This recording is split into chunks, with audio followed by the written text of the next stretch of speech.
오늘은 너는 복이 될지라 라는 제목을 가지고 여러분들하고 말씀 나누고자 합니다.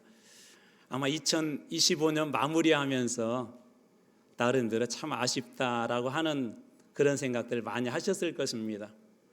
그러면서 2026년을 시작하면서 올해는 열심히 해봐야지, 이것도 열심히 하고 저것도 열심히 하고 이것도 이루고 저것도 이루어야지라는 그런 아마 희망과 꿈을 가지고 여러분들 시작했을 것 같습니다. 해마다 이맘쯤 되면 많은 분들이 그런 꿈을 꾸고요, 그리고 더 빨리 이루었으면, 그리고 더 높은 곳에 올라갔으면 하는 그런 소망을 가지고 각자의 인생의 엔진을 점검합니다. 새로 갈아 끼우기도 하고요, 또 새로운 어떤 플랜을 가지고 새로운 그런 자동차에 올라타기도 하고요. 그런데 속도보다 정말 훨씬 더 중요한 것이 있는데 그것은 바로 방향입니다. 방향. 아무리 빨리 달려도 방향이 틀리면 그 속도는 축복이 아니라 재앙이 되기 때문에 그렇습니다. 아마 동물의 왕국 같은 데 이렇게 보시면 누라고 하는 그 소들 있잖아요. 들소들이 있는데 이 누는 어떤 특징이 있냐면요, 한 마리가 뛰면은 왜 뛰는지도 모르고 뛴대요. 그래서 가끔 이 누들이 강에 이렇게 한꺼번에 몰살되어서 죽는 경우들이 있답니다. 그러니까 앞에 것이 뛰다 보니까 그냥 무작정 따라가는 거예요. 그러다가 강을 만나게 되고 거기에서 겹쳐가지고는 많은 그런 들소들이 죽는 그런 경우들도 있다고 합니다. 또 레밍 신드롬이라는 그런 말도 있는데, 레밍이라고 하는 쥐과의 동물도 있는데 얘네들도 그런 비슷한 특징이 있대요. 그래서 어느 지역에서는 절벽 아래에 이 레밍이 엄청나게 많이 죽어 있더래요. 왜 그러냐면 이 친구들도 비슷한데 누가 뛰니까 그냥 그 친구 따라서 막 뛰어가는 거예요. 근데 나중에 가다 보니까 절벽까지 가게 되고 절벽에서 밀려서 떨어지니까는 떨어지는지도 모르고 밀려서 떨어지는지도 모르고 그것을 따라가다가는 그 절벽 아래에서 모두 다 이렇게 죽음으로 발견되는 그런 경우도 있다고 합니다. 아무리 빨라도 방향이 잘못되면 오히려 재앙이고 죽음인 것이죠. 오늘 본문에서 만나게 된 아브라함이라고 하는 사람도 그런 환경 속에 있었습니다. 그가 살던 땅은 갈대아 우르였었고요, 잠깐 이스라엘 하란 땅에 살았고, 그리고 하란에서 살다가 이제 나중에 가나안 땅으로 들어오는데 그 이전의 삶이 그러했습니다. 오늘 우리는 12장 1절에서 5절 말씀을 보았는데요, 그 앞에 11장에 보면 그 유명한 바벨탑 사건이 등장을 하죠. 하나님께서 그렇게 싫어하셨던 교만으로 하나님보다 높아지고자 하는 그런 바벨탑을 높이 쌓고, 그리고 그 바벨탑 때문에 인간은 큰 위기를 당했음에도 불구하고 다시 그 주변에다가 바벨탑의 아우류 같은 도시를 세웠는데 바로 그것이 우루, 성경에서는 갈대아 우루라고 하는데 갈대아 우루라는 곳이죠. 당시 문화와 기술이 최고였었고, 그러나 그들의 그 중심에서는 어떤 자부심이, 가장 큰 자부심이 있었냐면 그들이 섬기는 신이 있었는데, 특별히 달의 신, 난나라고 하는 신이 있었는데 이 신을 정말 열심히 섬겼던 그 도시가 이 우루입니다. 그 신 때문에 우리 도시가 이렇게 발전했고 그 신 때문에 우리가 이만큼의 축복을 누린다고 그들은 생각을 했던 것이죠. 그러나 그들 안에 영적인 혼탁함이 있었고, 영적인 혼탁함으로 인해 앞을 볼 수 없었기 때문에 그들은 방향을 완전히 상실한 채 빠르게 성장하였었고 최고의 문화를 이루었지만 제대로 어디로 가야 될지 방향을 잃어버린, 나침이 사라져버려서 방향을 잃어버린 그런 도시가 바로 이 우루였습니다. 오늘 우리 시대는 어떻습니까? 어쩌면 오늘 우리 시대도 새로운 바벨탑을 꿈꾸고 새로운 갈대아 우르를 꿈꾸고 있지는 않을까요? 오늘 우리들에게 있어서 가장 중요한 것이 무엇이죠? 오늘날 기술의 발전이나 그런 것들은 우리를 너무나도 편리하게 만들었습니다. 과거에는 작은 질병 하나 가지고도 신 앞에 매달려야 됐었고 하나님 앞에 매달려야 됐었는데 요즘은 의술이나 그런 것들이 너무나도 발전했기 때문에 의사 선생님들이 훨씬 더 신뢰가 갑니다. 그게 나쁘다는 건 아니에요. 그런데 우리 하나님을 의지하는 것보다도 그러한 신앙들이 더 많다는 것이죠. 기술을 의지하고 풍요로움을 의지하고 우리 가운데 풍요로움을 어떻게 하면 더 누릴까? 하나님 중심이 아니라 나의 중심으로 삶의 방향을 잃어버리지는 않았는지 오늘 본문은 우리들에게 그렇게 질문합니다. 오늘 본문은 혼란의 한복판에서 하나님은 다시 바벨탑을 꿈꾸며 갈대아에 사는 우리들에게 새로운 방향을 제시하는데요, 바로 그 모델이 아브라함이라고 하는 사람입니다. 그 역시 방향을 잃은 세상 속에 산 사람이었었죠. 우리가 잘 알듯이 그의 아버지는 우상을 만드는 사람이었었어요. 그 집안은 우상을 만들고 우상을 섬기는 집안이었습니다. 나름대로 잘 나갔습니다. 돈을 많이 벌었습니다. 그 지역에서 성공했습니다. 예전에 우리나라 사람들이 아메리칸 드림이 있었던 것처럼 미국에서도 가장 좋은 곳에 살고 있었던 사람이 바로 이 아브라함과 그의 가족이었었던 것이죠. 그러나 그들은 하나님이 아닌 우상을 섬기는 도시에 살았었고 방향을 잃어버려 혼탁한 곳에 살았기에 그들 역시도 어디로 가야 될지 모르는 그런 상황이었습니다. 그의 이야기는 오늘 하나님이 아닌 방향을 잃은 그리스도인들에게, 하나님이 아닌 오늘 이 시대에 우상을 섬기는 우리에게 나침반을 어디에 두어야 할지, 그리고 어느 방향으로 가야 될지 빠름보다도 그 속도보다도 방향이 중요함을 이 아브라함을 통해서 말씀하십니다. 오늘 말씀을 통해 한번 그 해답과 그 질문에 대한 여러분들의 인생의 의문들이 풀려지길 주님의 은혜로 축원합니다. 자, 그렇다면 오늘 본문에 말씀해 주는 의의들은 어떤 것들이 있을까요? 왜 아브라함을 불러주셨을까요? 아브라함을 불러주셨을 때 아브라함이 가장 먼저 했던 일은 무엇일까요? 오늘 말씀의 1절입니다. 여호와께서 아브라함에게 이르시되 너는 너의 고향과 친척과 아버지의 집을 떠나 내가 내게 보여줄 땅으로 가라. 이 말씀은 아마 암송할 정도로 여러분들이 많이 들었던 그런 말씀입니다. 여기에서 떠나가라 하는 그런 말이 있는데 레크레카라고 하는 히브리 말인데요, 정확하게는 이런 의미가 있습니다. Go for yourself, 너 자신을 위해서 가라, 떠나라는 그런 의미가 있습니다. 왜 그렇죠? 이렇게 생각하시면 돼요. 병원에 갔을 때 의사 선생님 여러분 이렇게 진단하시면서 예를 들면 고지혈증이 있다거나 그런 걸 때 기름진 거, 과식, 폭식, 야참 이런 걸 줄이세요, 그것을 버리세요, 그것으로 떠나세요 라고 의사 선생님이 얘기합니다. 그런 것처럼 아브라함, 너는 너 자신을 위해서, 내가 보기에 지금 이 갈대아우르는 너무 좋고 멋진 곳이고 살기 좋고 자녀들 교육하기 좋고 의술도 발달했기 때문에 아프면 병을 고칠 수 있는 좋은 도시지만 내가 너에게 이야기하나 너를 위해서 떠나라 라고 그렇게 말씀하시는 거예요. 우리말 성경에는 너를 위하여라는 표현이 없지만 원어에는 그런 의미를 담고 있어요. 너를 위해서 내가 이야기하는 거야.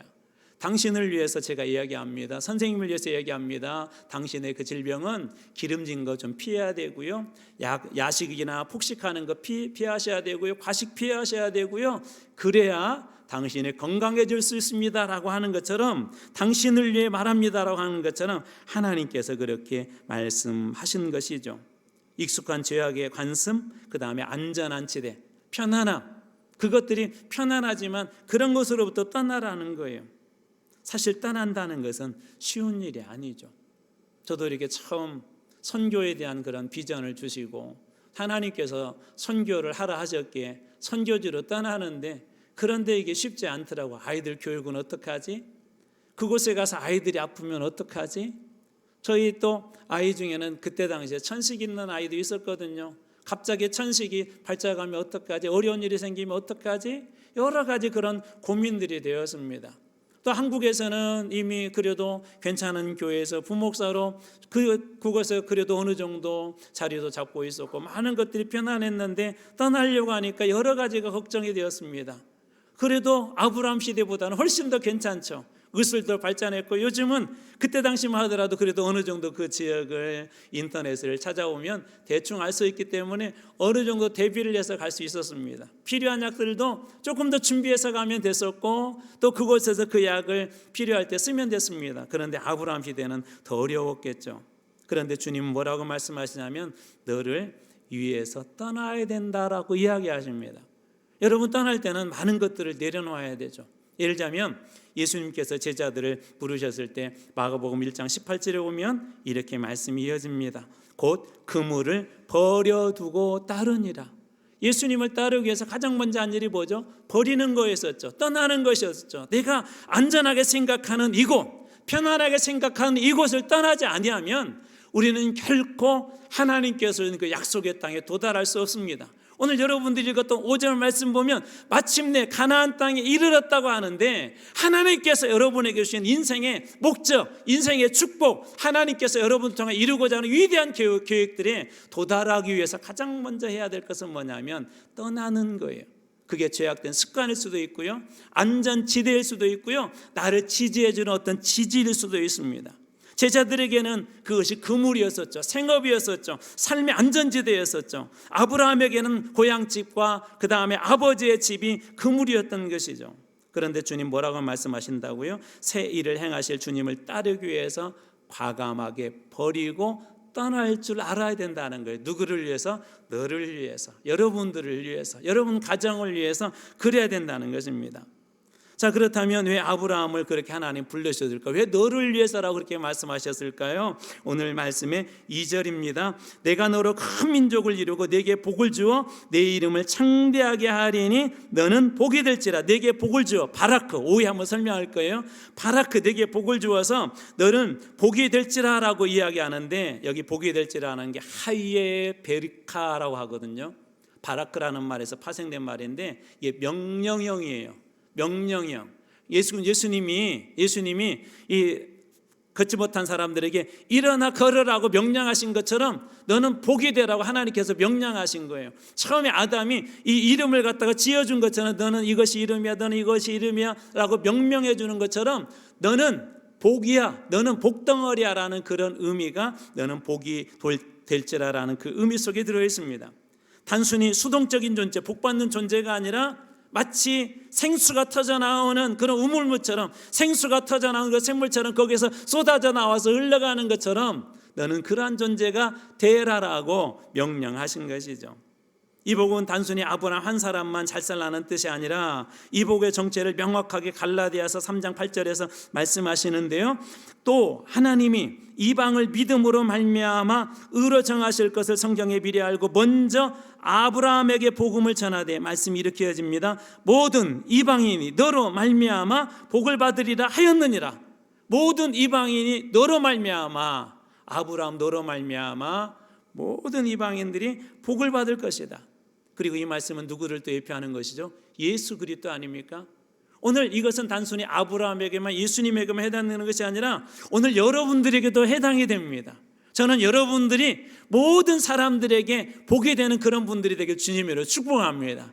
떠나라고 불러주신 이유가 있어요. 여러분들로 믿음의 사람으로서 살아가는 이유가 있어요. 그것이 직장일 수도 있고 학교일 수도 있고 여러분의 삶의 현장일 수도 있고 가정일 수도 있고 혼자 예수 믿는 믿음의 사람일 수도 있을 것입니다. 그런데 저는 여러분들이 오늘 주님께서 여러분 한 분 한 분에게 제가 하는 말이야, 주님의 축복이에요. 주님이 뭐라고 축복하세요? 너는 그곳에서 복의 근원이 되라, 복의 원천이 되라, 복의 생명수를 터뜨리는 생명의 근원이 되라고 말씀하신 것처럼 여러분들이 다 복이 되는 인생이 되길 주님의 이름으로 축원합니다. 모든 이방인들이 너로 말미암아, 모든 여러분의 회사가 여러분으로 말미암아, 모든 학생들이 여러분으로 말미암아, 모든 가정의 우리 구성원들이 여러분으로 말미암아 그렇게 복으로 넘치는, 복을 흘려보내는 여러분들 되시길 바랍니다. 그다음에 세 번째로, 자 그렇다면 아브라함은 어떻게 복이 될 수 있었을까요? 우리 4절 말씀입니다. 이에 아브라함이 여호와의 말씀을 따라갔고, 이에 아브라함이 무엇을 따라갔대요? 여호와의 말씀. 제가 바꿔볼게. 이에 아브라함이 지도를 따라갔고, 맞아요? 틀려요? 틀리죠. 이에 아브라함이 자기 계획에 따라 따라갔고, 아니죠. 무엇을 따라갔다고요? 말씀을 따라갔다라고 이야기합니다. 아브라함에게는 지도도 없었어요. 그때 당시에 아브라함에게 이제 목적지도 없었어요. 하나님께서, 우리는 가나안 땅이라고 그렇게 알고 있지만 사실 하나님께서는 아브라함, 너 가나안 땅 알지? 가나안으로 갈 거야? 나를 따라와. 그것도 아니고요, 하나님께서 그냥 말씀하신 거예요. 나를 따라와. 자, 목적지 어딘지 몰라도 나를 따라와. 무엇으로 하셨다고요? 말씀으로 그렇게 말씀하셨던 것이죠. 지도가 없는 길을 그는 말씀을 통해 갔습니다. 그래서 히브리서 11장 8절에도 이것을 지도가 없는 땅을 말씀을 따라갔는데 그 말씀을 따라간 뒷배경에 이것이 있었기 때문에 가능했던 것입니다. 히브리서 11장 8절 믿음으로 아브라함은 부르심을 받았을 때 순종하여 장래 유업으로 받을 땅에 나아갈새 갈 바를 알지 못하고 나아갔으며 목적지를 알지 못하고 나아갔으며 말씀을 따라갔는데 그 말씀에 대한 뭐가 있었어요? 믿음이 있었죠. 그리고 그 믿음을 바탕으로 해서 그 말씀에 대해서 어떻게 한 거예요? 순종한 것이죠. 알고 간 게 아니에요. 알고 간 것이 아니라 어떻게 한 거예요? 믿고 간 거예요. 우리는 보통 알고 가기를 원하잖아요. 근데 믿고 간 거예요. 아브라함이 갔던 그거는 알고 간 것이 아닙니다. 자, 올 2026년을 이렇게 시작하고 나름대로 어떤 막 포부도 있을 거예요. 송구영신 예배 드리면서 하나님 2025년도 힘들었던 건 여기에 그냥 다 쓰레기통에 버리고 싶어요. 나름대로 버리셨을 거예요. 26년 시작하면서 하나님 이것을 꼭 이루고 싶어요. 우리 청년들에게는 취업의 문제일 수도 있고 결혼의 문제일 수도 있고 직장의 문제일 수도 있고 또 우리 어른들에게는 자녀의 문제일 수도 있고 또 가정의 물질의 문제일 수도 있고 사업하는 분들에게도 아마 그런 나름대로 꿈이 있고 계획이 있을 겁니다. 근데 여러분에게 한번 질문해 보겠습니다. 자, 계획도 있고 꿈은 있는데 여러분 앞에 이렇게 환하게 길이 열려 있습니까? 아마 대부분은 아니에요, 목사님. 정말 저도 이렇게 우리 기업이 잘 됐으면 좋겠는데 캄캄해요. 작년보다 더 힘든 것 같아요. 우리 청년들 볼 때마다 참 마음이 아파요. 우리 아이들 정말 좋은 곳에 취업하고 또 그렇게 생활했으면 좋겠는데 현실을 보니까 너무 갑갑한 거예요. 우리 성도들 중에 기업을 하거나 또 이렇게 작은 자기 나름대로 그런 사업을 하신 분들이 계세요. 근데 우리 주변에만 이렇게 나가더라도요, 나갈 때마다 오늘은 이 집을 문 닫고 내일은 갔더니 그 옆에 집이 문 닫혀 있고 어려운 작은 기업이나 기업들이 얼마나 많은지 모릅니다. 2025년보다 2026년을 희망차게 기대는 하지만 그 기대만큼 이루어질까라는 소망은 작년보다도 훨씬 더 줄어든 것 같은 암담함이 우리 앞에 있는 것이 현실 아닙니까? 우리 눈앞에 있는 현실이 환하게 비춘 분들은 거의 없을 거예요. 그런데 아브라함은 어떻게 했다고? 캄캄했어요. 어디로 가야 될지 몰랐어요. 그런데 무엇을 따라갔다고요? 말씀을 따라 믿음으로 순종하며 그가 갔던 것이죠. 오늘 주님께서 우리에게 도전하는 게 뭐예요? 왜 여러분들에게 제가 여기 오자마자 우리 말씀, 기도, 교제, 증거 그중에 말씀과 기도 지금까지 계속 매일 말씀 읽자, 묵상하자, 암송하자, 다시 말씀 가지고 우리 나누자라고 왜 계속 그럴까요? 여러분, 말씀이 우리를 살리기 때문에 그러는 거예요. 세상은 불확실하지만 하나님의 말씀은 우리의 인생의 가장 중요한 약속이며 그 약속대로 반드시 이루어지는 진리인 줄로 믿으시기 바랍니다. 시편 119편 105절 말씀입니다. 주의 말씀은 내 발의 등이요 내 길의 빛이니이다. 여러분에게 한번 질문해 보겠습니다. 운전하신 분들 고속도로 운전해 보셨죠? 고속도로 이렇게 달리다 보니까 전기세가 아까워가지고 여러분 불 다 끄고 달리시죠? 그런 분 있으면 한번 손 들어보세요. 기름값 아끼려고 고속도로에서 한밤중에 칠흑같이 캄캄한 밤중에 라이트 다 켜고 달리시나요? 끄고 달리시나요? 아니죠. 켜고 달리죠. 거기에다 좁은 길 같은 데 가고 시골길 같은 데 가고 다른 차들이 없으면 어떻게 우리 하이라이터라고 하나 서치라이터라고 하나요? 그걸 또 켜죠. 더 빨리까지 보기 위해서 가죠. 캄캄한 그곳에도 자동차 불빛 하나만 그 길을 비춰줘도 그 길이 훨씬 더 안전해집니다. 우리의 인생이 아무리 캄캄하고 우리의 인생이 아무리 힘들고 어렵고 어디로 가야 될지 모르겠고 그런다 할지라도 저는 하나님의 말씀이 그때마다 여러분들이 불쑥 튀어나와서 여러분의 인생에 라이트가 되어주고 서치라이트가 되어주고 여러분의 인생을 밝게 비춰줘서 지금 한 치 앞을 갈 수 없는 그곳에서 그 말씀의 인도함을 받는 그런 분들이 여러분 다 되시길 주님으로 축원합니다. 하나님의 말씀은 뭐라고요? 내 발의 등이요 내 길의 빛이니이다. 여러분, 이 말씀이 여러분의 삶을 그렇게 인도해 주실 줄로 믿습니다. 자, 그렇다면 복이 되는 삶을 살기 위해서 우리는 세 가지 오늘 방향 설정을 하고자 합니다. 첫 번째, 안주에서 떠남의 방향으로 여러분 전환하십시오. 편안함에서 여러분들 붙잡고 있는 것에서 잘못된 영적인 습관에서 그것이 아무리 편안하다 할지라도 떠나야죠. 제가 이런 예화 들었잖아요. 한 분이 무좀에 걸렸는데 그걸 치료를 안 한대요. 왜 치료 안 한다고요? 감사합니다. 안 기억해 주셔서. 가려울 때 긁으면 시원해서 치료를 안 한대요. 버려야 될 것이잖아요. 떠나야 될 것이잖아요. 극단적으로 표현해 볼까요? 여러분, 마약이나 그런 것들은 순간 기쁨을 주지만 아무리 기쁨을 줘도 어떤 것들이죠? 떠나야 될 것들이죠. 그것들이 우리에게 편안함을 줄 수 있어요. 그곳에 있는 것이 오히려 안전하게 느껴질 수 있지만 오늘 여러분의 삶에도 떠나야 될 그런 것들이 있습니다. 그래서 안주함에서 떠나기로 결정하십시오. 그것이 나쁜 영적인 습관이거든 오늘 이 시간 쓰레기통에 다 버리고 다시는 이거 사용하지 않을 거야. 여러분의 삶이 편안한 자리에 기도해 하지 않는 자리에 계셨다면 여기에 이제 안주하지 않고 나 기도의 자리로 나갈까라고 안주에서 떠남의 자리로 방향을 전환하십시오. 하나님보다 더 의지했던 것들, 돈, 직장, 상황, 인맥, 이 모든 것들을 제자들이 그물을 버리고 예수님을 따랐던 것처럼 떠나실 때 여러분의 삶도 복된 존재로 주님께서 사용하실 줄로 믿습니다. 두 번째로 우리 복이 되는 삶을 위한 세 가지 방향 설정 중에 두 번째로 여러분들에게 도전합니다. 복을 구하는 자에서 복이 되는 자로 목적을 바꾸십시오. 우리는 이런 기도는 맞아요. 하나님 이것 주세요, 저것 주세요라고 그렇게 이야기하는데 하나님 복 주세요라고 그동안 기도했다면 이제는 하나님 제가 이 땅에 우리 가정에 우리 직장에 우리 학교에 복이 되게 해주세요라고 그렇게 여러분 기도 제목을 한번 바꿔보지 않겠습니까? 복을 구하는 자가 아니라 복이 되는 자가 되기를 원합니다. 예전에 어떤 어르신이 그런 얘기를 했어요. 목사님 저희 집에 복덩이가 들어왔어요. 무슨 얘기예요? 저희 아들 결혼했잖아요. 네, 며느리가 들어왔는데 복덩이가 들어왔어요. 남 집 얘기니까 하면 안 하시는데 그러면 들어오면 좋겠죠. 그렇죠? 자녀가 결혼을 했는데 사위가 복덩이에요. 자녀가 결혼을 했는데 며느리가 복덩이에요. 저는 여러분들이 복을 구하는 자가 아니라 그런 복이 있는 자, 복을 나누는 자가 되길 주님의 이름으로 축복합니다.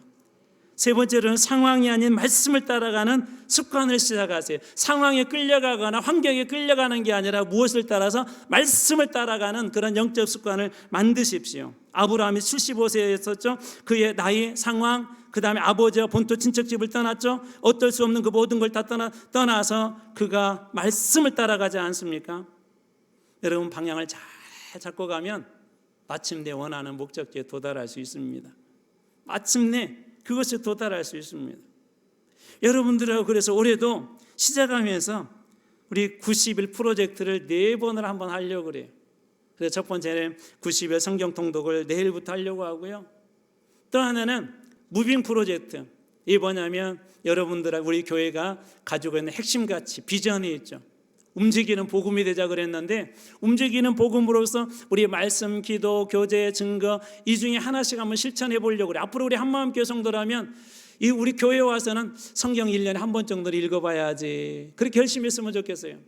두 번째, 우리에게 많은 직분자들도 계시고 하시는데 최소한 한 달에 한 번은 내가 새벽 기도에 나가봐야 되지. 그래서 올해는 우리 매월 첫 번째 토요일 날은 한번 우리 월삭기도회를 한번 모여보려고 합니다. 우리 직분자들 다 나오세요. 편안한 잠자리에서 안주하지 말고 기도의 자리로 나오십시오. 그것이 풍랑이는 곳이랄 때 나오십시오. 세 번째로 우리 성도들이 작은 거라도 하나씩 봉사했으면 좋겠어요. 봉사하는 곳에 땀이 있는 곳에 수고가 있는 곳에 많은 열매가 있습니다. 네 번째로 올해는 한 명씩 내가 전도해야 되지. 그래서 진짜 움직이는 복음으로 여러분들이 그렇게 쓰임받길 주님으로 축원합니다. 그래서 이렇게 하는 이유가 있어요. 거룩한 습관을 만들어 보자는 거예요. 거룩한 습관. 여러분 복덩이들에게는 그 습관이 있죠. 잘 되는 사람들에게는 그런 그 사람들이 그 나름대로 습관이 있어요. 루틴이라는 게 있어요. 그런 것들이 잘 쌓이고 차곡차곡 쌓여서 지금은 물방울 하나같이만 이것이 쌓여서 어느 순간 도랑이 되고 내가 되고 강이 되고 큰 바다가 되는 것입니다. 때로 길이 보이지 않아도 괜찮습니다. 우리 주님께서 여러분들의 삶에 나침반이 되어주실 것입니다. 때로 많은 것 어둠 캄캄해도 괜찮습니다. 우리 주님께서 여러분들의 삶의 말씀으로 그 길을 비춰주실 것입니다. 그래서 올 1년 동안 복된 존재로 이렇게 쓰임받았으면 좋겠습니다. 무릎으로 심고 삶으로 꽃 피워서 세상에 흘려보내는 여러분 복이 있는 자, 복을 흘려보내는 자가 여러분들이 되시길 주님으로 축원합니다. 아브라함의 이야기가 아니라 2026년에는 여러분들을 주인공으로 한 복된 존재로 여러분들을 주인공으로 한 하나님께서 그렇게 명령하시고 축복하시는 여러분들 다 되시길 주님으로 축원합니다. 이 거룩한 방향을 향해 묵묵히 걸어가는 복된 2026년 그리고 복의 근원이 되는 여러분 되시길 주님의 이름으로 축원합니다. 기도하겠습니다.